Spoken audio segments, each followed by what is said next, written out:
para individualizarlas hay que valorar, si no estás tirando cañonazos. Nos ha llevado a intentar afinar a la dosis mínima efectiva, ¿no? A la dosis hormética, al generar un poquito de daño en el cuerpo para que mejore, no pasarnos de raya y lesionarlo y no quedarnos cortos. Y no solo va dirigido a gente que tiene lesiones. Cualquier persona que quiera mejorar su salud, su vitalidad, que sienta que tiene algún aspecto a mejorar o el rendimiento. Es un trabajo multidisciplinar, nutrición, fisioterapia y luego entrenamiento, readaptación.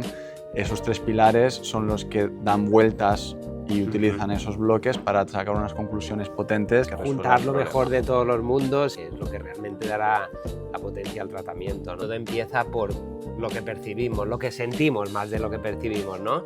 Cómo vemos, cómo está nuestro sistema de equilibrio, incluso cómo está nuestra interocepción. Y eso también forma parte de cómo construimos el movimiento, ¿no? Cómo respiran nuestras células, cómo se alimentan. Cómo toleramos el oxígeno y el CO2, cómo funcionan nuestras mitocondrias. Para equilibrar un poquito esa curva de fuerza-velocidad que se ha visto que es muy importante, tanto en población entrenada como en personas que quieren mejorar su salud.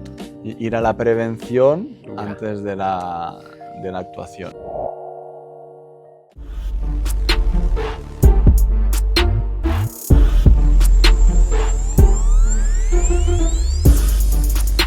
Hola a todos, bienvenidos a un nuevo episodio del podcast de Moving Minds. Después de este episodio de desconexión veraniega, que le hemos dado muchas vueltas al coco para pensar temas importantes y conceptos importantes, reemprendemos la temporada y lo hacemos intentando estructurar un poco todo aquello que nos ha dado que pensar este verano, ¿no? En primera parte nos hemos puesto a pensar un poco en los determinantes de la salud, de los pacientes que acuden a nuestro centro, de ver qué aspectos son los que la ciencia respalda, que influyen más en su recuperación o algunos en su mejora de rendimiento, y hemos ideado un poquito lo que sería un MedFlow, ¿no? O todos aquellos aspectos que nosotros creemos que son más relevantes. Y hemos hecho pues una especie de modelo que se asimila a la construcción de una casa, ¿no? Es decir, tenemos unos cimientos que son las bases sobre las que dice la ciencia que hay más influencia sobre la salud, y después de manera individual cada paciente, cada sujeto tiene unas disfunciones, unas lesiones, unos aspectos, ¿no? Que son propios de cada sujeto, ¿no? Y finalmente pues hay unos determinantes, unos factores contribuyentes, y hemos intentado estructurar todo esto para elaborar una valoración integral de los sujetos y para que el tratamiento después sea más fino y más efectivo, ¿no? Si te parece, empezamos. Perfecto. Sí, todo surgió un día que, bueno, tú que le diste muchas vueltas al tema, nos sentamos un día para ponerle forma. Y sobre todo lo que ya estábamos trabajando, sobre la base que ya teníamos, sobre todo sobre lo que nosotros entendemos como salud, pues le pusimos un poco los nombres, orden, y de repente nos empezó a cuadrar todo dentro de los diferentes grupos. Sí, bueno, sí. funcionó, sí. cuadró, la magia. Salió la magia y le llamamos MedFlow, Sí. que también fue idea tuya. Bueno. A partir de ahí, eso es un poquito el sistema de trabajo que hemos creado y organizado para que todo el equipo funcione igual y que todos entendamos por igual el funcionamiento y entendamos los diferentes sistemas de cada paciente por igual. Y, como has comentado, luego la valoración que hacemos para saber tener datos sobre los pacientes dentro de los parámetros que vamos a comentar ahora. Empieza tú explicando un poquito los bloques principales del MedFlow. Ok, y después vamos y los vamos desgranando. Sí. Vale, entonces en un principio todo parte un poco de algo por lo que acuden nuestros pacientes a consulta, que es el estado de regeneración de algunas lesiones, aunque no siempre es así, porque a veces acuden a mejora de rendimiento o mejora de salud en algunos de los aspectos, ¿no? Entonces, en un primer paso hemos visto o hemos intentado mirar qué influye en la regeneración, ¿no? En la reparación de los tejidos. Y hemos encontrado pues, diferentes aspectos muy importantes como la gestión del sueño, ¿vale? El cuerpo necesita ciclos de reparación y que esos ciclos de reparación tengan más un equilibrio hacia el sistema parasimpático, ¿no? El sistema de low, rest and digest, que lo que hace es permitir al cuerpo pues, ir recuperándose, reparándose, mejorando. Por último, dentro de este apartado que le decimos health well, ¿no? O regenerarse bien, hemos visto que hay una capacidad de la cual ya hablamos en el podcast de inflamación, ¿no? Que es la resolución de la inflamación. El cuerpo de manera innata sabe resolver los procesos inflamatorios, siendo la inflamación la primera fase de esa reparación de los tejidos, pero necesitamos saber en qué estado están y necesitamos establecer unas estrategias para que vayan mejorando, ¿vale?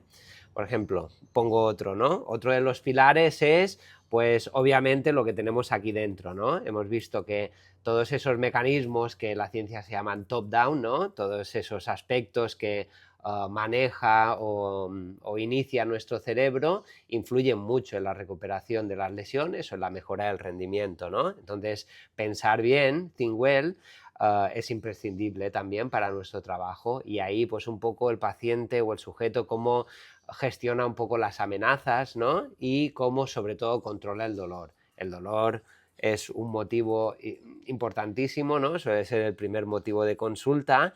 Entonces, el paciente le gusta controlar su dolor, ver qué puede hacer, ver si ese dolor es normal dentro de la lesión que tiene y sería la segunda de las patas, ¿no? El pensar un poco bien. Think well. Sí. Y luego tenemos el move well.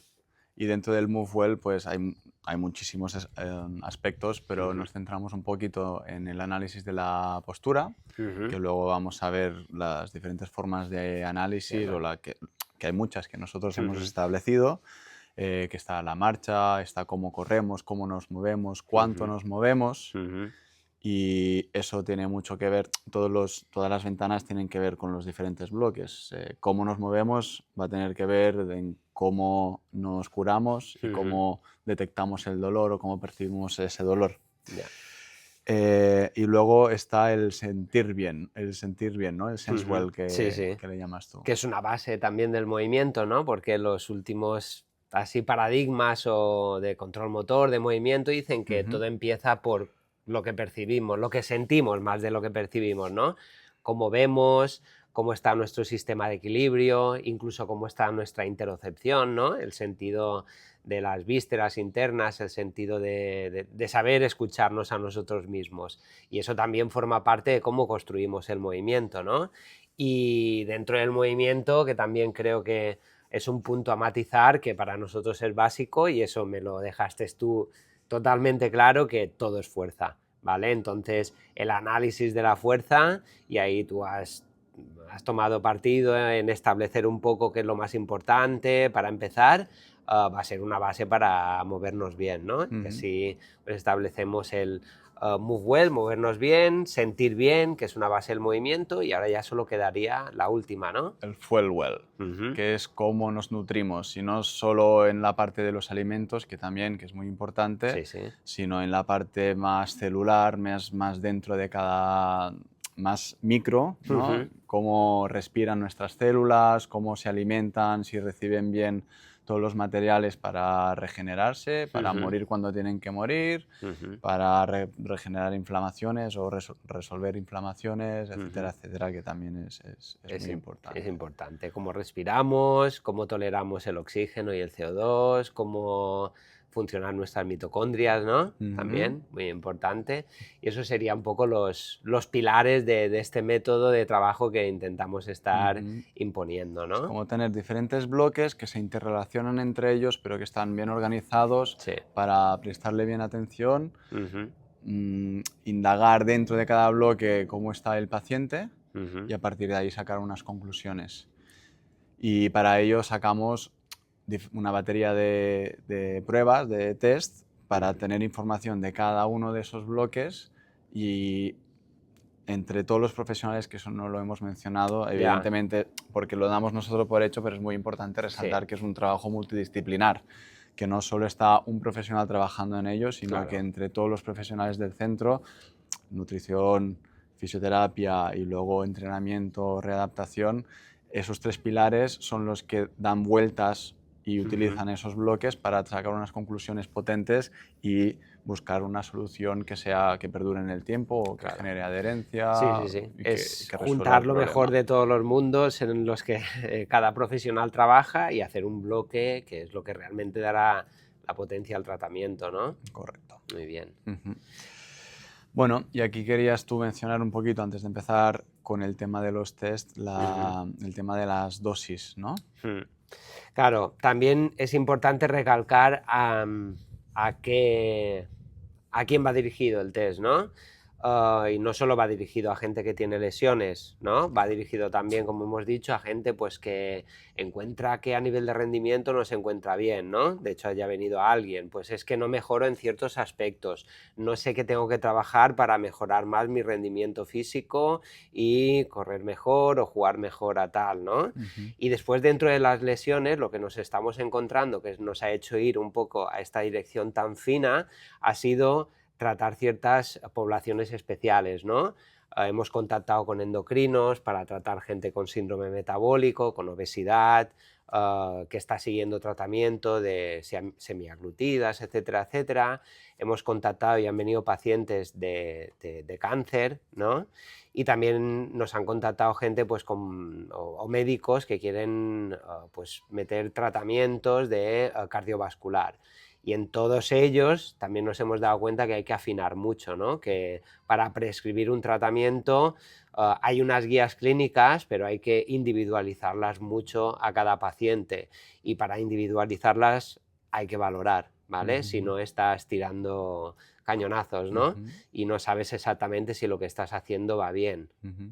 En- Muy bien. Resaltar lo que dices, que no solo es en población, en población con patología o con Ujú, dolor, sino que cualquier persona que quiera mejorar su salud o que quiera saber qué camino llevar para mejorar su salud, sí, pues yo recomiendo mucho tener esos datos para hacer un entrenamiento o para hacer, no un entrenamiento, porque se reduciría mucho, pero para hacer los cambios de hábitos ujú, que comporten luego una mejora de salud a largo plazo y que sea eficiente, ¿no? Que no claro, se pierda el tiempo, que no se pierdan recursos claro, y que se vaya al grano, por decirlo de alguna claro. manera. Sí, sí. O sea que aquí abarcamos tanto a la población con algún tipo de patología como cualquier persona que quiera mejorar su salud, su vitalidad, que sienta que tiene algún aspecto a mejorar o el rendimiento. Ya, y luego ya tienes pues los valores basales o estándares que tiene esa persona en ese momento, ¿no? Porque después empiezas a ver cualquier tratamiento y empiezas a ver que funciona en todo el mundo. No, hay gente a la que le funciona mejor, a la que le funciona peor o a la que no le funciona y le va a peor, ¿no? Y eso Ujú. nos ha llevado a intentar afinar a la dosis mínima efectiva, ¿no? A la dosis hormética, al generar un poquito de daño en el cuerpo para que mejore, no pasarnos de raya y lesionarlo y no quedarnos cortos y que Que no no haya sirva de adaptación. nada y que no haya adaptación, ¿no? Correcto. Sí, ¿Vale? súper. Pues si te parece, pasamos a explicar Empezamos un a... poquito las diferentes pruebas y qué buscamos en cada prueba. Vale, Y vamos puntito a puntito. vale, Y yo creo que deberías empezar tú explicando un poquito vale. la entrevista inicial o... Ujú. Y me parece bien porque como es una valoración tan grande, ¿no? Que tenemos en cuenta muchos aspectos, pues muchas veces los sujetos o los pacientes vienen y nos piden, ¿y esto cómo se hace? ¿Y qué hacéis?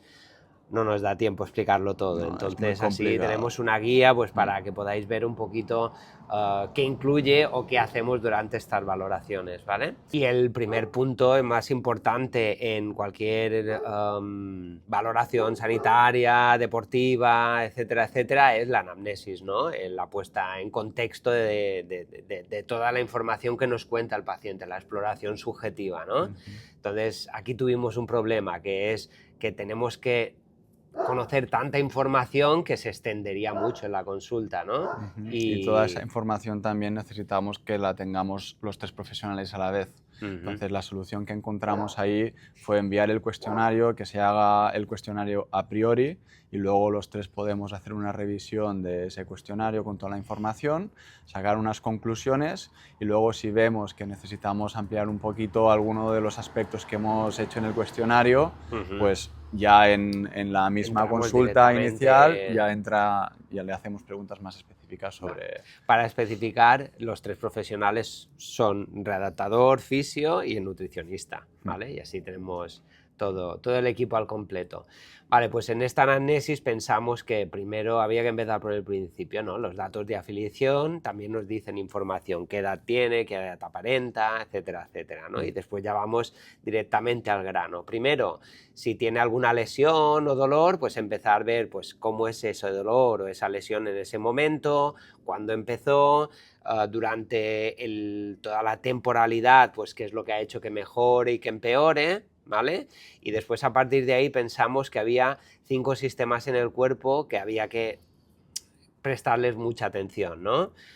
Sería el inmunometabolismo, es decir, el sistema inmune en cuanto al ataque, respuesta TH1 de virus, que está muy relacionada con el aspecto metabólico, ¿no? Con si gana, pierde peso con facilidad, con ciertos aspectos del síndrome metabólico, resistencia a la insulina, etcétera, etcétera.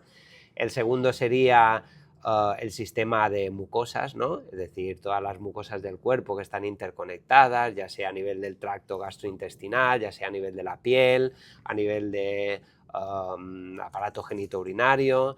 Después también abordar un poquito, imprescindible, el tema de la nutrición, ¿no? Incluso si nos quieren dar un poco el planning 24 horas de su día de nutrición para que la nutricionista pues lo valore, aspectos relacionados pues con su boca, caries, que eso también podría entrar dentro de las mucosas, pero también a nivel del estómago, si tiene ardores, si tiene reflujos, si tiene dispepsias o molestias después de comer, gases, cuántas veces va al baño, etcétera, etcétera. Hay muchísima información.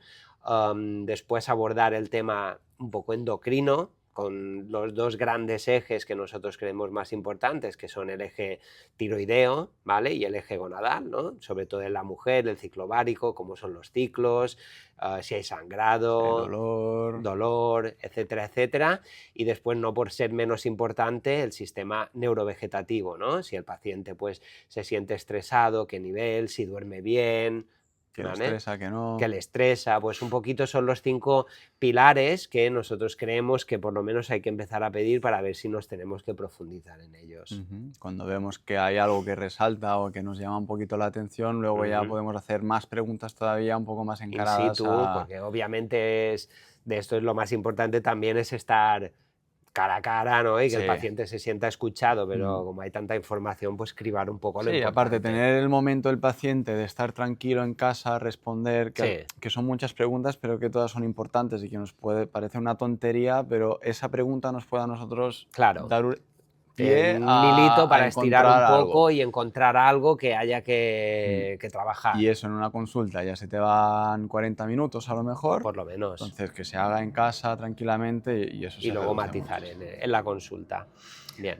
Sí. Luego tenemos la parte de la bioimpedancia. Después de la anamnesis vamos a una maquinita, la típica bioimpedancia que casi todo el mundo conoce y que se ha subido, pero un poco más avanzada. Es una bioimpedancia avanzada donde se sacan los parámetros de masa grasa, magra, agua en el cuerpo, densidad ósea, no tanto densidad, sino cantidad de hueso. La densidad no se puede medir ahí. Ya. Ángulo de fase, que también es muy importante, que nos da un poco la información de cómo están las células, si están permeables o no, si están sanas o no.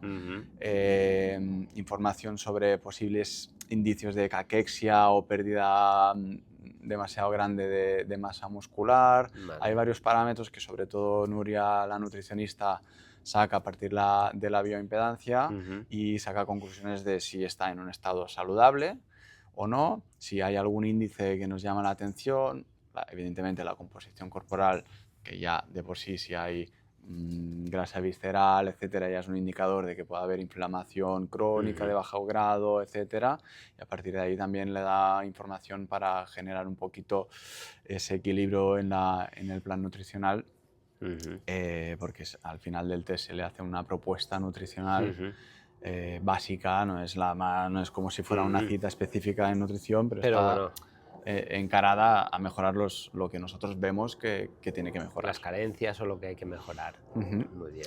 Vale. Y a partir de ahí, luego ya hacemos un análisis de la fuerza. ¿O quieres pasar a los assessments? Que yo me lo estoy imaginando, cuando lo hacemos en consulta, ¿qué orden quieres seguir? Vale. Podemos hablar, por ejemplo, seguimos y, por ejemplo, de cómo valoramos la postura, ¿no? Vale, sí. ¿Vale? Que así seguimos un orden un poco establecido. En la postura también se habla mucho de la postura, ¿no? ¿Influye, no influye? Nosotros creemos que influye porque es para movernos, básicamente, hay dos movimientos que hacemos casi todo el día, durante todo el día, que es aguantar o mantener postura y caminar, ¿vale? Entonces hay que atender por lo menos a esas dos cosas, ¿no? Pero con ciencia y no cualquier cosa. Entonces, en cuanto a la postura, nosotros utilizamos, pues, una típica aplicación que te calcula un poco los ángulos y obviamente nosotros después vemos un poco cómo está colocado el paciente, ¿no? Y aquí yo diferenciaría dos cosas, ¿no? Primero, cuál es el alineamiento pasivo del paciente, ¿no? Que hemos visto básicamente que están los dos patrones, ¿no? El culo en pompa y el culo en carpeta, ¿no? Los dos patrones que pues se relacionan con ciertas patologías. Por ejemplo, un culo en pompa, ¿no? Una hiperlordosis. Aunque haya muchos estudios que dicen que no influye en el dolor de espalda, bueno, pues después se ha visto que pone, por ejemplo, la pelvis en una posición en la cual hace trabajar los isquios de manera más excéntrica y se asocia a más roturas en ese aspecto. O sea que hay muchos otros aspectos donde sí que influye. Sobre todo ya cuando a lo mejor hay posturas que son aberrantes en cuanto a que se ven un desequilibrio muy grande y ahí sí le tienes que prestar atención, y hay otras que sí, ves un patrón un poco definido pero que tampoco es exagerado y que tampoco a lo mejor modificar eso va a costar mucho y que tampoco el coste-beneficio no va a ser suficiente, entonces algunas cosas se tocan y otras no. Y después a veces hay pacientes que creen que todo es por culpa de la postura y mediante esto pues le enseñas a que no es para tanto, ¿sabes? Y después, en cuanto a alineamiento pasivo, pues sí, a lo mejor está apoyando más en un lado que en el otro, está más rotado hacia un lado que en el otro, pues son aspectos a tener en cuenta que después pueden ayudarnos a la hora de establecer una serie de ejercicios, ¿no? Para calentar o de ejercicios que pueda hacer él. Sí, ¿vale? Y que también le dan sentido al análisis de fuerza, porque si vemos algunas asimetrías en la parte de fuerza, lo contrastamos con lo que hemos visto en la posición y podemos sacar unas conclusiones más para trabajar más una parte y la otra. Y después otra parte que lo hacemos también con unos láser, ¿no? Es ver si lo que regula la postura influye mucho o poco en la postura. Por ejemplo, si el paciente cuando cierra los ojos se desequilibra mucho, pues a lo mejor hay que atender un poco más a los ojos, a ver si hay algún problema, o a nivel de los pies, ¿vale? Si tiene un apoyo determinado, ¿vale? Esos serían los dos aspectos que más nos llevarían a después realizar una serie de indicaciones para el paciente. Y todo eso lo apoyamos pues con unos assessment, con unas valoraciones de movimiento, ¿no? Hay unas valoraciones de cómo se mueve el paciente, ¿no? Que nos dan mucha información. Por ejemplo, cómo hace una sentadilla. Hacemos diferentes valoraciones, pero cómo hacemos una sentadilla nos dice mucho en cuanto a si tenemos el suficiente rango de rotación de cadera para llegar abajo, o si no tenemos flexión de tobillo, etcétera, etcétera, etcétera. Y tenemos diversas valoraciones funcionales globales y después otras más específicas, ¿no? Por ejemplo, para nosotros es muy importante el rango de rotación, ¿no? Porque las rotaciones, ya sabemos que el movimiento casi siempre es un movimiento helicoidal, no es un movimiento lineal, entonces el nivel de rotaciones va a influir mucho en la calidad de ese movimiento. Entonces son diferentes assessment, diferentes valoraciones que nosotros apuntamos el ángulo, ¿no? Y luego dentro de todo el estudio vemos si cuadra con la postura, si cuadra con el estudio de la fuerza, y luego generamos una serie de indicaciones y ejercicios correctivos que podríamos decir. Se contrasta un poquito con la norma o con lo normal, ¿no? El rango que sería normativo. Hay unos rangos normales y vemos si pues y si hay entre segmentos, si hay asimetrías o no también, que nos da mucha información, comparar entre segmentos, entre hemisferios, si hay muchas diferencias. Y luego esto te lleva también a ver cómo está evolucionando el paciente, ¿no? Lo puedes volver a ver al cabo de 2 o 3 meses y los rangos varían. Y eso te dice si estamos yendo bien, o a veces pues hay que redefinir ciertas cosas. Luego, lo siguiente que se valora, que eso tienes que hablar tú porque Tony es el friki y el que hace la valoración, es la variabilidad de la frecuencia cardíaca. Sí. ¿Qué información nos da eso? Eso da... Bueno, ¿cómo lo valoramos primero? Sí, eso lo valoramos, pues, ¿cómo se valora? Pues en los estudios clínicos se valora con un electrocardiograma, ¿no? Pero han salido estudios de una bandita, ¿no? Que es de una marca conocida, Polar, que lo asemeja bastante a los valores que te da un electrocardiograma. Entonces, en diferentes posiciones, básicamente en decúbito, tumbado y sentado, valoramos un cierto tiempo cuál es la variabilidad, ¿vale? Y a partir de ahí sacamos diferentes parámetros. Primero, definir un poco rápido qué es la variabilidad, ¿no? Es decir, se ha visto que los latidos del corazón, independientemente, ¿no?, de la frecuencia cardíaca, no siempre laten con el mismo tiempo de reposo entre ellos, ¿no? Entonces se ha visto. Entonces, ¿qué es mejor? ¿Que haya más variabilidad en ese tiempo o menos?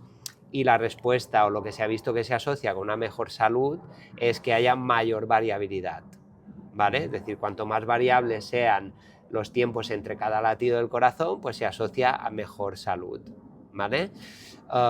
Es decir, cuanto mayor sea tu valor de HRV o de variabilidad, en teoría mejor salud tienes, ¿no? Los deportistas se miran si la variabilidad cuando se levantan por la mañana está muy baja, pues ese día entrenan menos o no entrenan, ¿vale? O se dedican a hacer algo un poco más regenerativo, que quiere decir que tienen un sobreentrenamiento, ¿vale? Después, a partir de ahí, sacamos un archivo en bruto y lo pasamos por un programa, y ese programa nos da ya valores cuantitativos del HRV, ¿no? Y básicamente podríamos hablar de muchos, pero sacamos información acerca de la frecuencia cardíaca en reposo, que eso no hace falta utilizar esto, ¿no? Pero ya hablaste tú en un podcast, ¿no? Me parece que tenemos una serie de latidos, ¿no?, fijos en nuestra vida, entonces cuanto más baja, mejor. Se ha visto que por debajo de 70 estamos en buenos niveles, ¿no? Por debajo de 60 mucho mejor, y eso también se puede trabajar. Y después, en cuanto a la variabilidad, básicamente podemos ver parámetros de cómo está esa flexibilidad metabólica, ¿no?, el SDNN, cómo está la respuesta vagal, ¿no?, el nervio vago, cómo está respondiendo el nervio vago, y lo que siempre pensamos es que el nervio vago tiene que estar a tope y el simpático bajo, y eso tampoco vemos que no es así, no da salud, ¿no?, porque a veces tenemos el vago disparado pues por ciertas cosas, como por ejemplo mucho tema mental o mucho tema intestinal, y eso también pues que lo hemos visto hace poco, de hecho. Lo hemos visto bastante, y estamos controlando algo para ver si pasa algo, ¿no? Para ver si hay algo cociéndose sin que nos estemos dando cuenta. Y después también hay valores también súper interesantes de la entropía, ¿no?, del caos que puede tener tu sistema. Es bueno tener un sistema variable, pero ojo, que no es bueno tener un sistema caótico, porque si no siempre no sabrás cómo respondes ante los variables de tu vida interna o externa, ¿no? Y eso es un poco lo que miramos ahí con la variabilidad de la frecuencia cardíaca. Muy bien. Bueno, no sé si explicar aquí los tips que se dan luego una vez hemos visto según lo que vemos. Bueno, no, porque no, es muy complejo. Sí, yo creo que otro podcast. Sí, en otro podcast. Porque si no... Estoy de acuerdo. Objetivamente eso es lo que miramos. Vamos a valorar y después... Luego, a partir de los resultados, nosotros sacamos las conclusiones y damos unos tips para mejorar los parámetros que hemos visto que hay que mejorar. Tanto si están trabajando con nosotros como si lo hacen de manera externa en otro sitio o están en otra parte, ¿vale? Pues tienen por lo menos las bases para poder orientar, o la persona que lo lleve pues tenga una orientación hacia dónde hay que ir. Muy bien, y ya yo creo que pasamos a la parte de valoración de la fuerza, ¿no? Sí, bueno, en la parte de cardiometabólico hacemos un pequeño test, pero luego lo haremos cuando hablemos de cardiometabólico, ¿no? Y así no mezclamos. Vamos con la fuerza. La fuerza, muy importante porque lo mueve todo. ¿vale? Entonces nosotros decidimos hacer varias valoraciones de la fuerza que nos den información importante Sí. para saber si estamos dentro de los valores normativos, por encima o por debajo, para ver si cómo nos movemos, también aprovechamos un poquito los diferentes ejercicios para valorar un poquito cómo se mueve cada uno, si es capaz de saltar, si es capaz de hacer una sentadilla, hasta dónde, etcétera, Claro. etcétera. Y para ello utilizamos diferentes dispositivos. Primero, empezamos con la medición en dinamómetro, el típico dinamómetro que te mide exactamente la fuerza que estás haciendo. En este caso son fuerzas isométricas máximas. Ajá. Hay dos ejercicios principales que usamos, que es el mid-thigh pull, que es como un peso muerto para la gente que entrena con una barra, como si quisiera levantar un peso del suelo, pero a una angulación en concreto, y hacer la máxima fuerza posible en esa posición. Y nos da un valor máximo. Y luego también lo hacemos en sentadilla con un cinturón, donde no se involucra tanto a nivel de cadera, el patrón de bisagra de cadera, sino que se involucra más las rodillas. A partir de estos dos valores nosotros podemos sacar ya una conclusión bastante importante y es saber si tiene más fuerza en dominantes de rodilla o en dominantes de cadera, para saber si a lo mejor tiene que trabajar más un poco la cadena posterior, un poco más la cadena anterior. Eso ya nos da una información muy importante, además de saber si tiene valores normativos correctos de fuerza de piernas. Y los pasamos por... Correcto, porque es muy importante tener una fuerza correcta en los miembros inferiores, porque van a ser los que van a determinar nuestra funcionalidad a lo largo de nuestra vida. Después de hacer la medición en dinamometría, que también individualizamos un poquito aquí, en algunos sujetos se miden otros ejercicios, en otros no. Si vemos que es relevante, también medimos fuerza en diferentes posiciones del hombro. del hombro, también de manera unilateral para ver si hay asimetrías. Y luego ya pasamos a la medición de fuerza de la sentadilla. Vale. Que lo hacemos con un test incremental, con diferentes cargas, y se mide la velocidad de ejecución con esas cargas. Y a partir de ahí nosotros podemos sacar informaciones como la fuerza máxima. No hace falta, sin llegar a una carga máxima, nosotros podemos hacer una aproximación muy fiable del peso máximo que podríamos llegar a levantar. Vale. Que eso es un buen indicador, es un indicador muy importante de funcionalidad.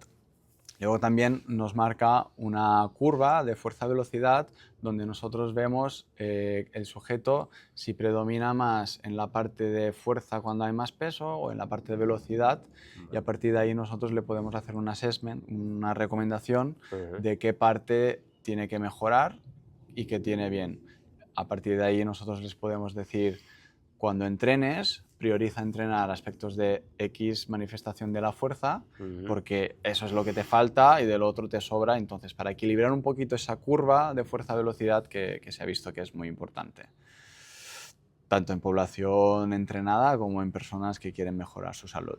Y lo solemos hacer con sentadilla, un back squat, y lo solemos hacer también en press banca de miembro superior. Si vemos que es importante, dependiendo de si practica algún tipo de deporte o está más acostumbrado a otros ejercicios, pues adaptamos el tipo de ejercicio.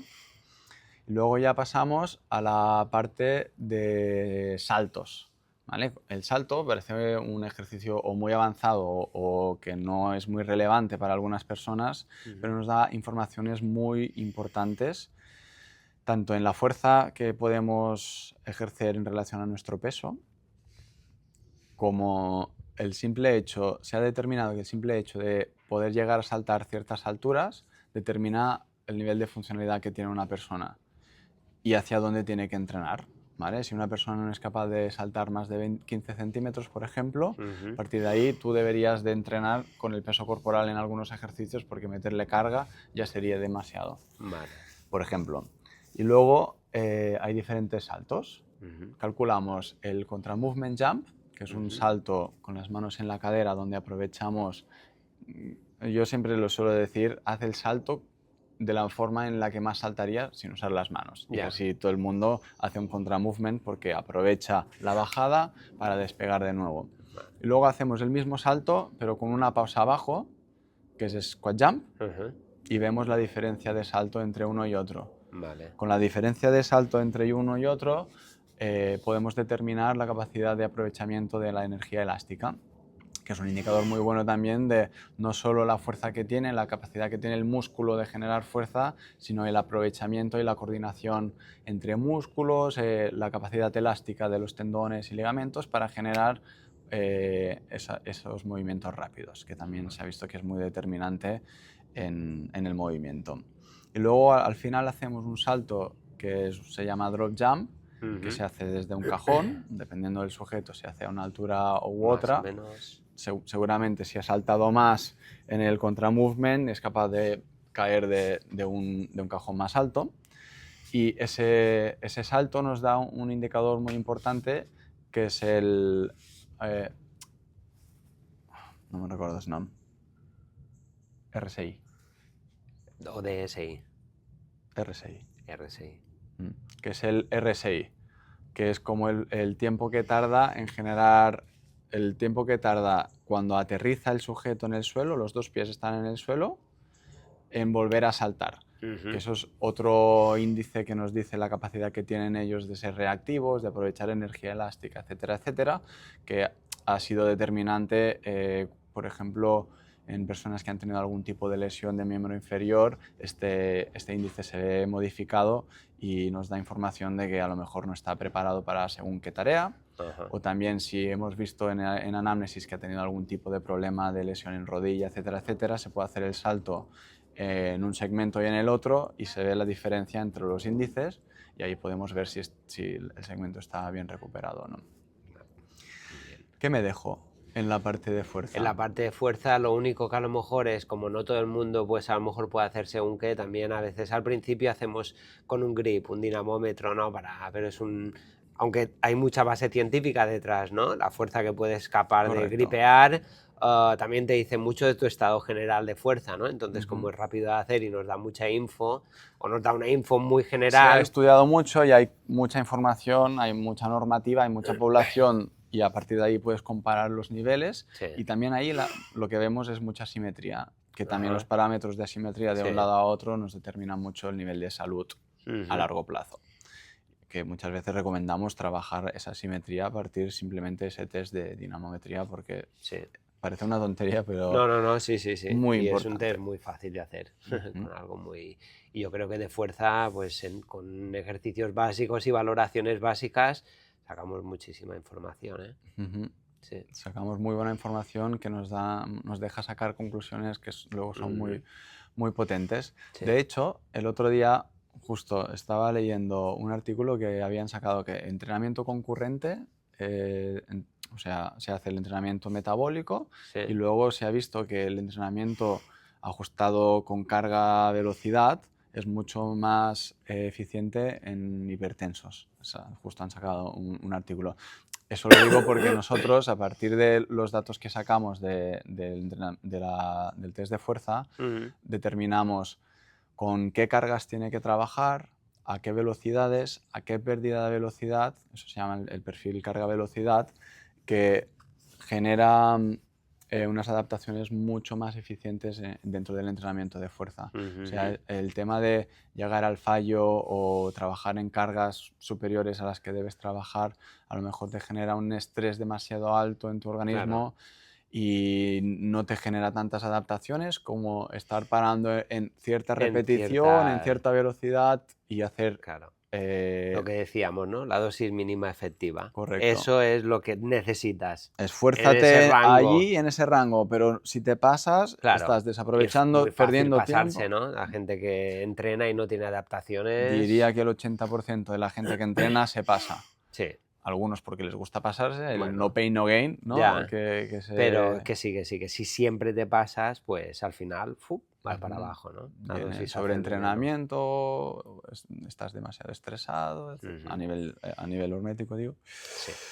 Bueno, yo creo que antes de entrar en cardiometabólico, que también es extenso, también lo que valoramos es la deambulación o la carrera, ¿no? Según, ¿no? Es decir, la manera con la cual, cómo anda el paciente o Un cómo poco anda el ligado en el sujeto tema del análisis de la de la posición, luego lo si hay extrapolamos. asimetrías y luego si nos metemos con la carrera ya sacamos datos más específicos, ¿no? Como la fuerza máxima, ¿no? Como la oscilación vertical, el tiempo de vuelo, ¿no? Miramos el La stiffness. reactividad, miramos un poco la técnica, el overstride, cómo aterrizan en el Sí. pie, los diferentes tiempos de apoyo de un pie a otro para ver si hay alguna asimetría aberrante dentro de los apoyos. Sí. Y luego lo ligamos con el tema de la posición, si tienen un buen movimiento de pelvis, si hay demasiado drop. Con los rangos de movimiento que hemos visto, pues ya vamos hilando un poco todo, ¿vale? Y ya finalmente ya nos quedará, ¿no? La prueba final, la más dura que El todos... cardiometabólico. Sí. Cardiometabólico. Sí. Que antes de hacer la prueba de esfuerzo que ahora explicaremos, muchas veces metemos, si vemos alguna sospecha de que hay algo que nos pueda dar información sobre el índice metabólico en reposo. En reposo, sí. Que también nos lo da la bioimpedancia, nos da un teórico y lo podemos contrastar con el análisis de gases en reposo, sí. ¿vale? Que es una prueba que hacemos tumbados en decúbito supino, con una mascarita que analiza los gases que estamos usando y a partir de ahí nos puede dar indicios de si estamos acelerados o desacelerados a nivel metabólico. Yeah. Los dos son malos. Si estamos acelerados significa niveles de estrés alto, alguna patología que tenemos, alguna inflamación, etcétera, etcétera. Y si estamos desacelerados significa que tenemos un metabolismo lento, que no somos capaces de estar en nuestro gasto calórico normal que pertoca dentro de nuestro nivel de edad y de peso. Entonces vemos si cuadra o no. Y si cuadra, bien, no hacemos ninguna modificación. Y si no cuadra, vemos por qué no cuadra. Aquí Nuria sobre todo mira a ver qué parte, porque a veces si tenemos una restricción calórica muy alta, se puede haber afectado ese ratio, etcétera, etcétera. También se puede ligar mucho con la variabilidad de frecuencia cardíaca. También se mira, sí. Y la parte cardiometabólica que sacamos mucha información es el test submáximo. Algunos llegan un poco más a submáximo y que adaptamos mucho a la persona. Es un test de esfuerzo que se hace o en cinta, o en bici, o en remo. Sobre todo un poco pensado a la actividad que luego va a poder hacer o que suele hacer el paciente. En cinta puede ser que corran y acaben a 20 km por hora o algunos simplemente caminando y modificando la pendiente. Si es algún paciente que viene de rehabilitación cardíaca, etcétera, pues se adapta un poquito el test, pero los parámetros que sacamos son siempre los mismos. Dentro imaginaros a Tony haciendo el test en cinta, lleva una mascarita que analiza los gases y la misma pulserita con la que hemos analizado la frecuencia cardíaca. Eso es. Y a partir de ahí se hace un test incremental en cuanto a intensidad hasta lo que nosotros vemos que llega a X extenuación o que el paciente no puede continuar. Y a partir de ahí sacamos unos datos que son muy interesantes, que nos ayudan mucho luego a hacer prescripción de ejercicio cardiometabólico. Establecemos las diferentes zonas de entrenamiento. ¿Vale? Para los que no saben qué son las zonas de entrenamiento, se definen normalmente 5 zonas de entrenamiento y dentro de la quinta o 3 más. Pero lo más importante son los umbrales ventilatorios en este caso, que nos determinan las vías metabólicas que estamos usando. En predominancia. En predominancia y a qué intensidad lo hacemos. En cuanto a longevidad, en cuanto a salud, se ha visto que es muy importante tener esos umbrales lo más lejos posible del principio, porque tenemos más capacidad de oxidar grasas y usar un metabolismo como más eficiente, que puede sacar más energía y donde no hay acidosis, donde no se acumula lactato, donde etcétera, etcétera. En definitiva, eres capaz de hacer ejercicios a intensidades, algunos caminando ya sobrepasan ese umbral. Lo ideal sería poder correr sin pasar ese umbral, pero lo que vemos en muchos pacientes es que tienen el umbral cuando empiezan a correr, o sea que muchos no podrían hacer la típica zona 2, no la Ya. podrían estar haciendo corriendo, por Ya. ejemplo. Luego tenemos el segundo umbral, sacamos el dato de Fatmax, Ajá. que es el punto de intensidad donde el sujeto está cogiendo más energía de las grasas, ¿vale? Casi toda. Eso es Y importante eso a la es- hora de pacientes que quieren destinar un poquito, ¿no? Sí, correcto. Y sobre todo para personas que vemos con poca flexibilidad metabólica, que son muy dependientes de la parte de carbohidrato, De carbohidratos. poder trabajar en ese rango de Fatmax es como fomentar que reaprendan un poquito a usar ese sustrato como energía. Ujú. Y a veces les recomendamos a la gente sin saber, ves a correr un poquito a zona 2 tal, y vemos que no debería correr porque cuando corre está consumiendo solo carbohidratos. Claro. Y si queremos generar esa flexibilidad metabólica, le tenemos que decir, mira, tú caminando con esta inclinación o a esta intensidad o a esta O frecuencia esta frecuencia cardíaca, cardíaca, eso es, ¿no? ya estás a tu punto dulce Claro, para para generar esa estar generando adaptación esa adaptación. y fomentar que tu organismo esté cómodo quemando grasa. Sí, pues lo típico es decir, ¿no? Que puedas hablar con alguien, pero esto no es verdad.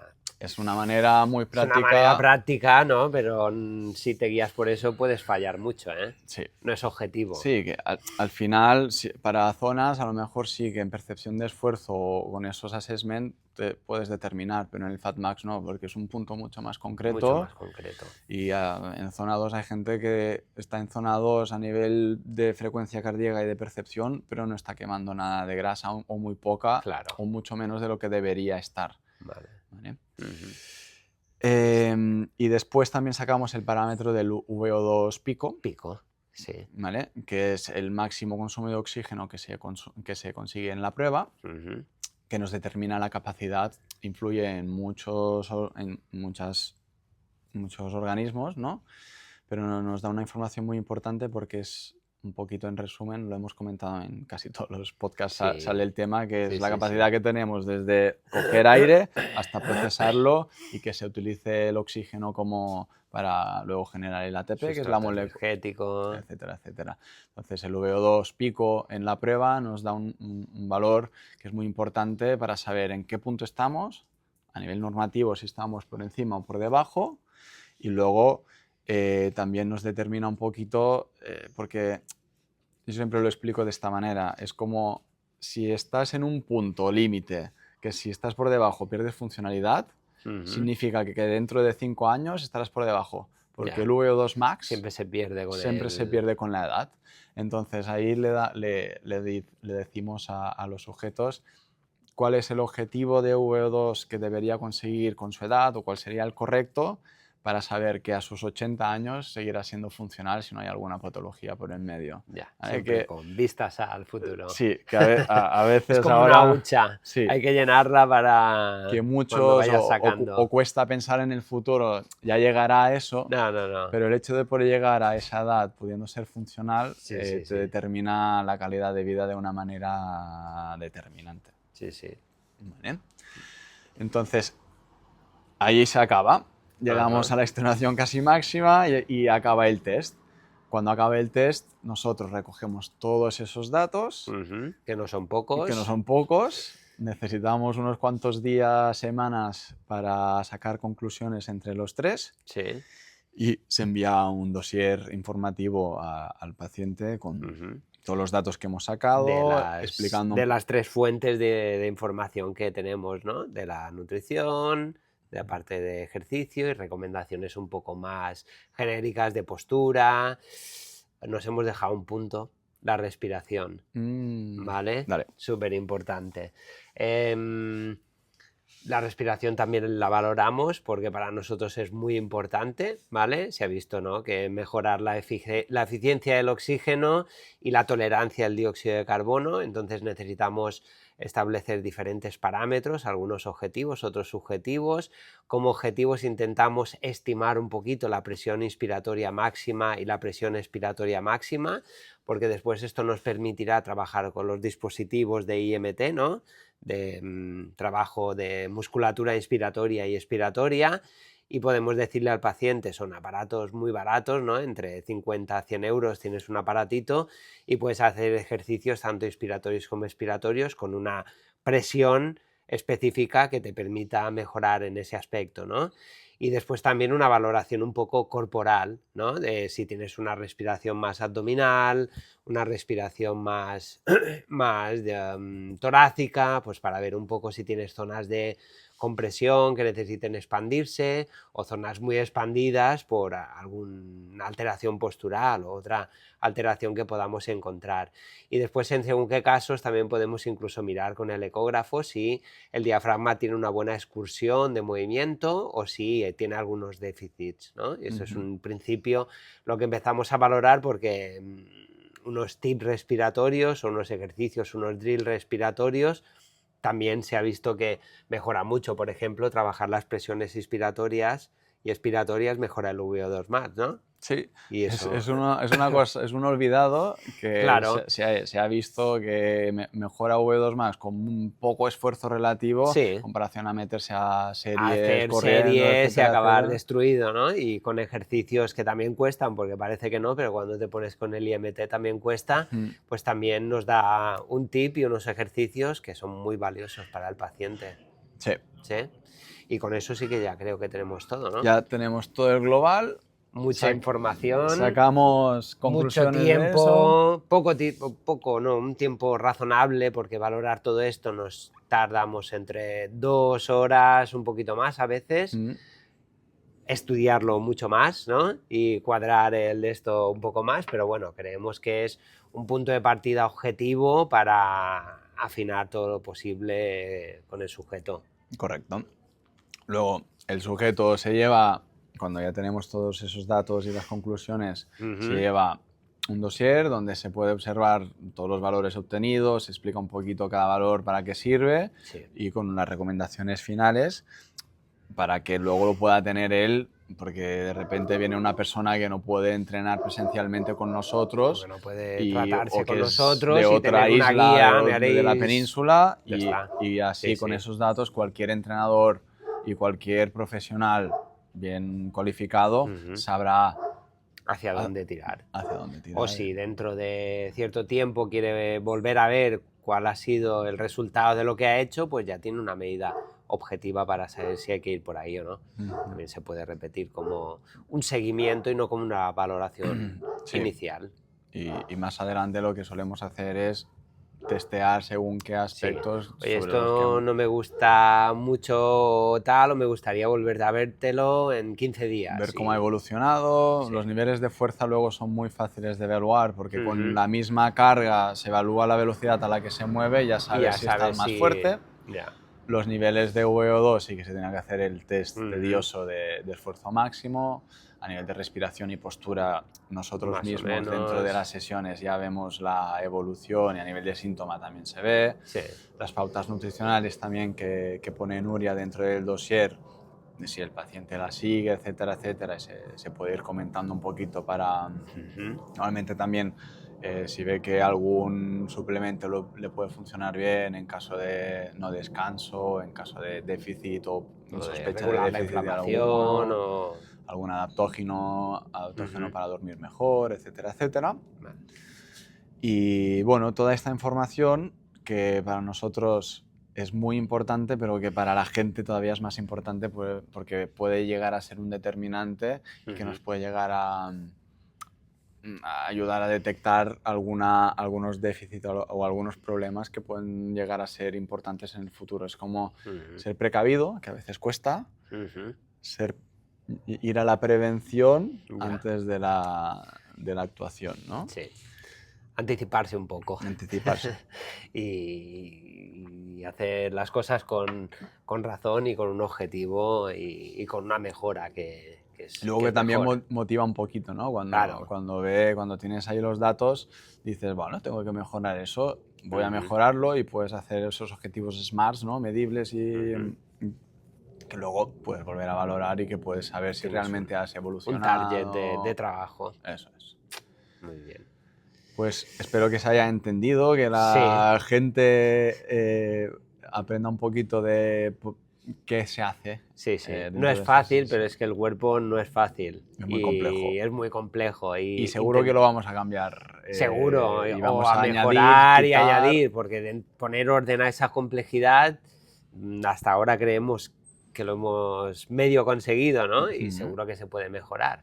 Entonces, Se ahí va a ir estamos. mejorando, Sí, pero sí, hay que hacerlo para valorarlo. seguro. Bueno, Muy pues bien. listos. Pues nada, ya está. Espero que hayáis aprendido un poquito más sobre lo que hacemos en el centro en cuanto a valoración y los aspectos importantes dentro de la salud, del rendimiento y a nivel de patología también.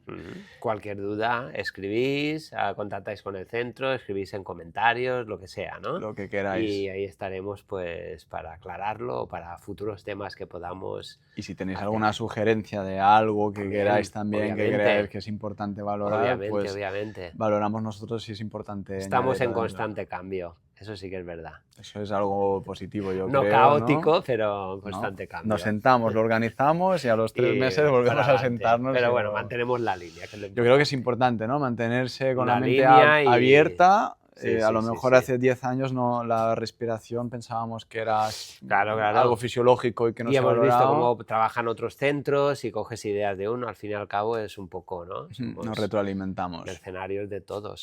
Cada uno coge lo mejor de cada campo, lo que le gusta más y lo que cree que es mejor para la gente a la que intenta ayudar. Sí. Muy Pues bien. listo. Súper.